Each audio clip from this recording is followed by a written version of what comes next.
Good morning. What's going on out there in the world?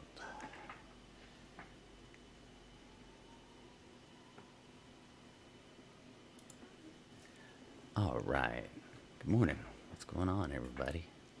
I'm Frog the Pirate. Get a little morning pump, pump, pump, pump before we start talking about some things today. Let's see. Everybody hear me all right? I think I'm going to turn myself up a little bit. I'm going to try and be quiet. It's early in the morning. Everybody in the house is asleep except for me and the animals. I'm a mailman. Get up early. All right. So, y'all, some crazy stuff going on. Did y'all hear that Alec Baldwin accidentally shot some and killed someone on his set? Yeah. What? What? The poor man, dude. Could you imagine? Let's check this out. Let's see. Let's come over here and check this out.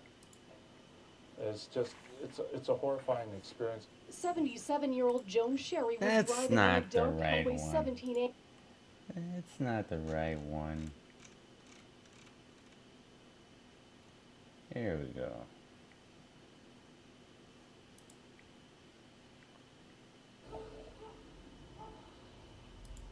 I wanted to take a moment to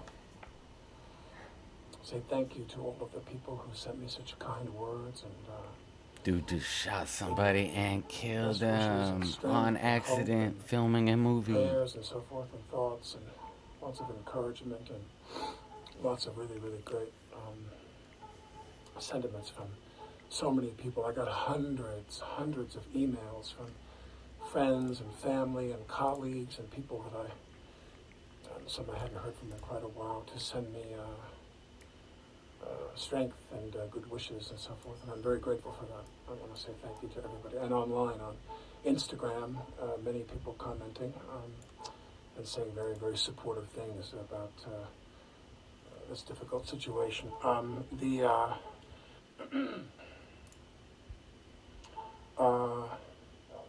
looking forward to some aspects of this being behind me. Of course, for everyone who's involved in this, it's never going to be behind us because somebody died so tragically. I never lose sight about that. Not a day goes by I don't think about that. But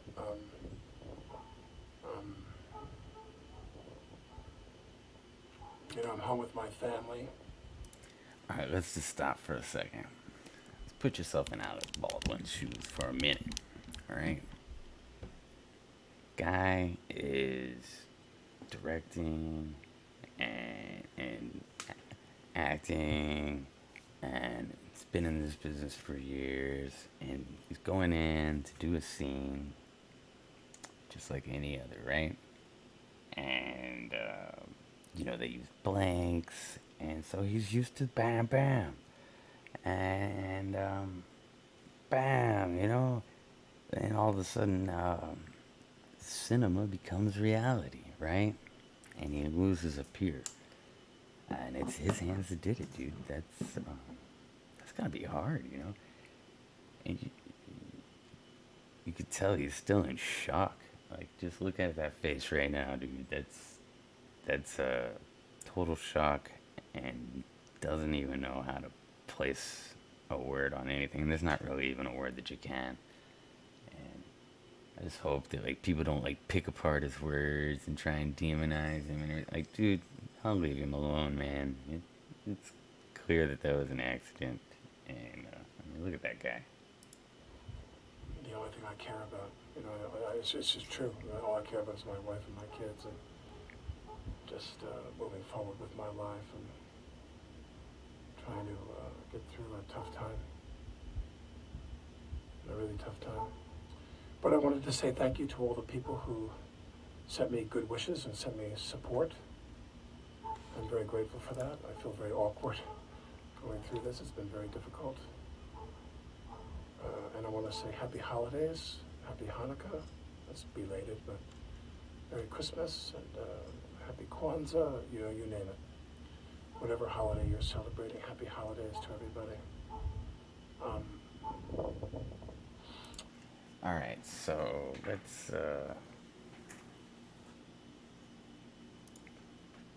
check this out.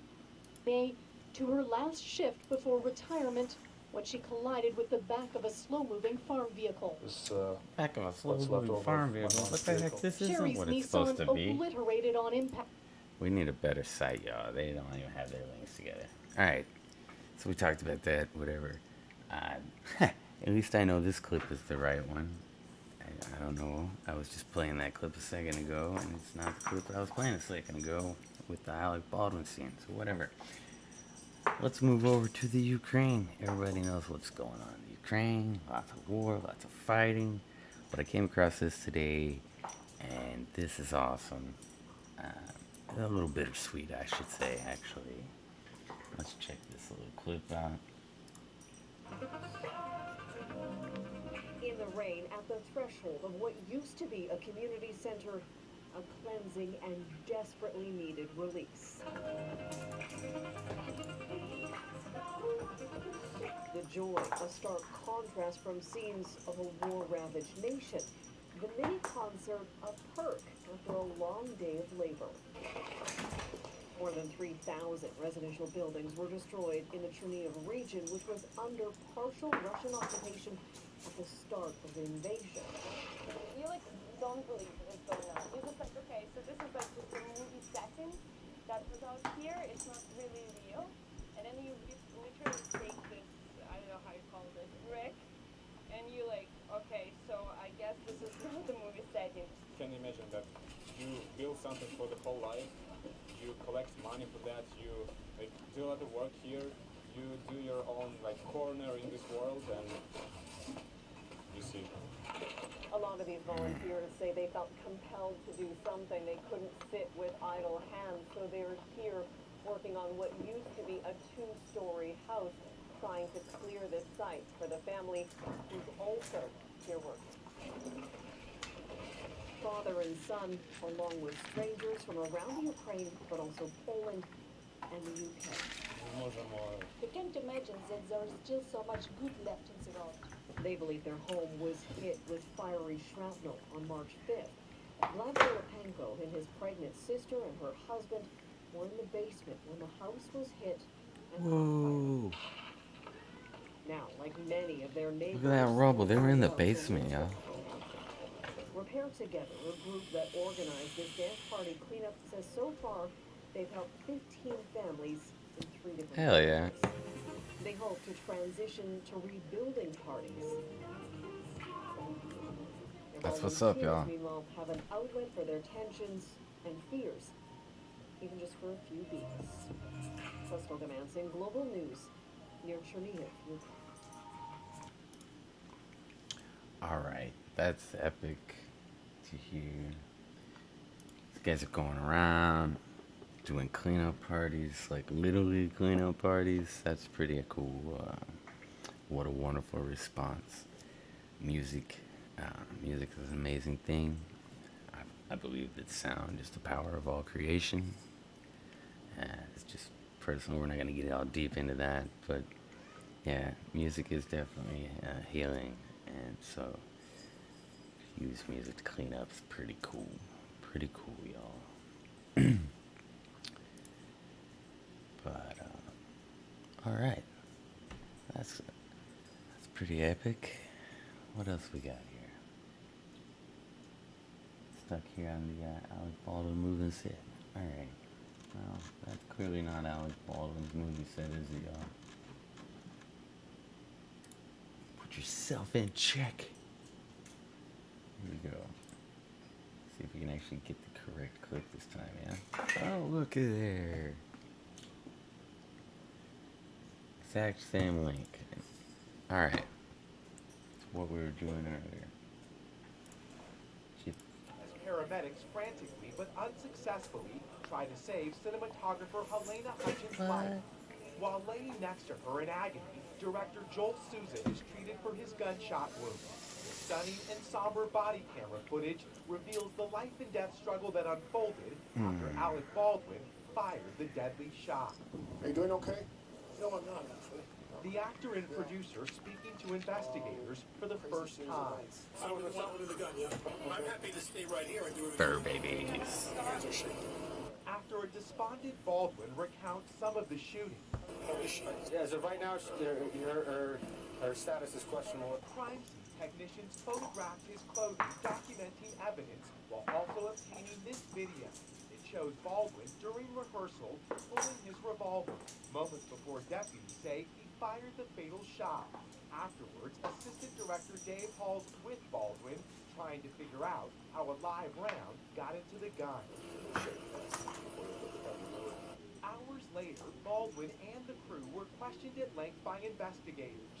The trove of evidence includes a series of emails from crew members raising serious safety concerns before the shooting. There's also messages from Hannah Gutierrez-Reed, the movie's armorer, to supplier Seth Kenny, in which she asked for live ammunition for a different film months earlier, which is never allowed on set. Kenny replies to the ask, "It's a serious mistake, always ends in tears." Do those text messages trouble you? I think it shows some behavior and some actions on different movie sets with some of the same people that were involved in the Rust movie set. And this is potentially how live ammunition may have made its way onto the Rust set? I think it's possible. Tonight, authorities say a series of fatal mistakes led to last Yeah. October's shooting. The question now, are Last criminal October, charges yeah. next?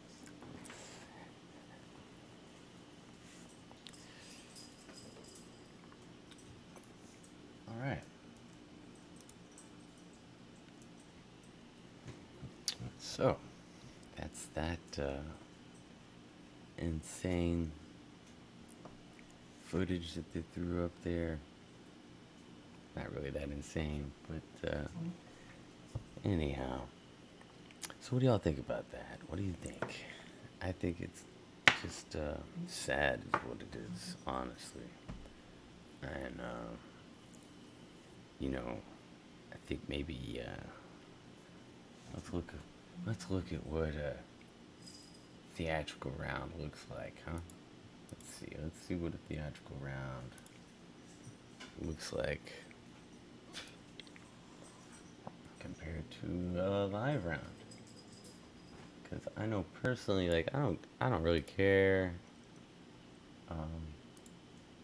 I'm always gonna check my weapon, and whether it's supposed to be fake or not. That's the way I was raised. It's part of being a responsible firearm user and owner. I don't care if it's supposed to be a fake gun, blanks, or what. Dude, I'm gonna check that weapon out. I'm gonna go through my clip and ensure that every round is what it's supposed to be.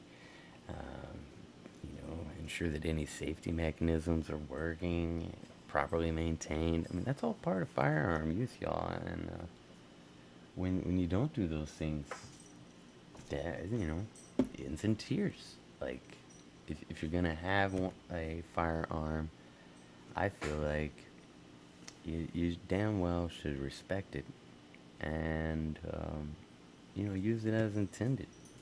I guess that's just part of being raised as a good old Texan back in the day. Like, dude, it's a tool, not a freaking toy. So let's see.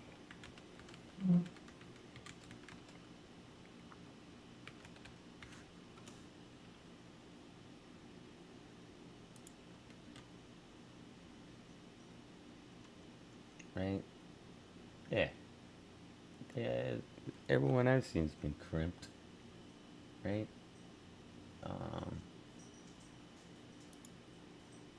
Let's see what else. Let's see.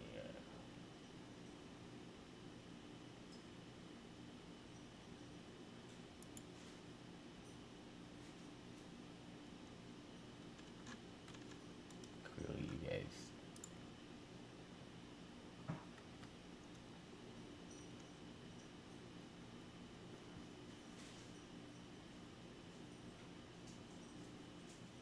Yeah. So these are blanks, y'all. Right? That doesn't look anything like a bullet, okay? Like, what?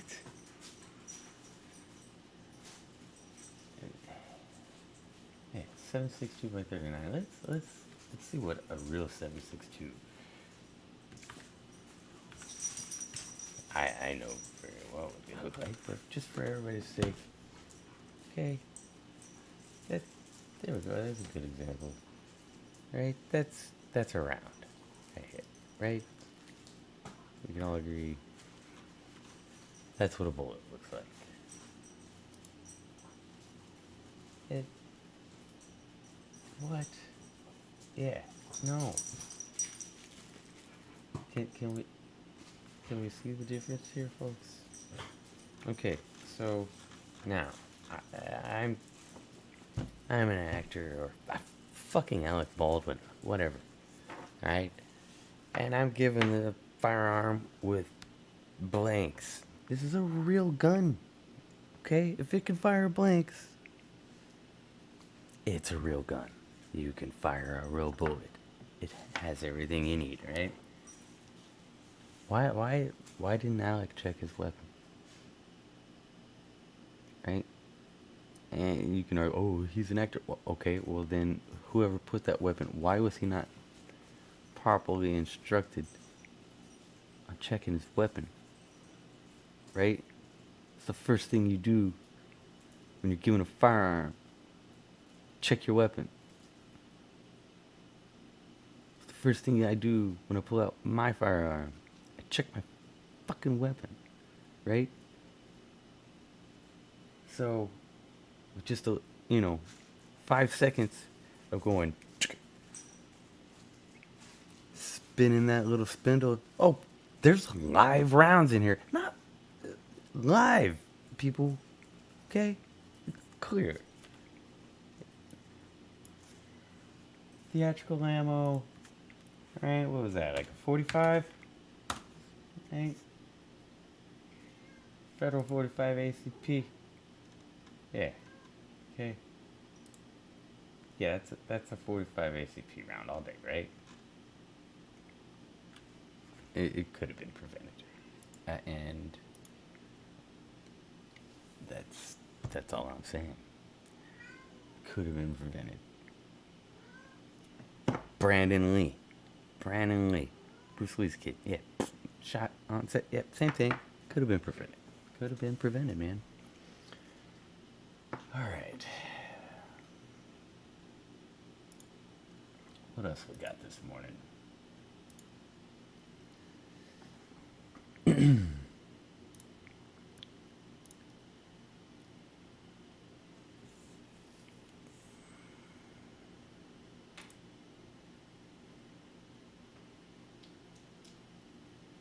Nothing.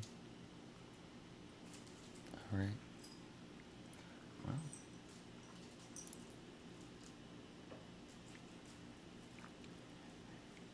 Hey, well, I don't have a lot this morning. Just throwing that out there. A couple of things. Saw the rave one. That was pretty cool. I like to see that. So, I'm Frog the Pirate. I leave you with, remember, if you just do one thing a day, just one, every day, to make your life better, no matter how tiny, at the end of a year, it's 365 things that are better about your life. And one day, if no matter how crappy your life is, and trust me, dude, there was a time I was eating out of trash cans. One day, man, you'll wake up and you'll say, hey, life's not bad. I mean, there's still a few things that need some work, but it's pretty good. And life's not bad. So, get up, get out, and go do that one thing, yeah? And that being said, I'm Frog the Pirate. Y'all have a badass day.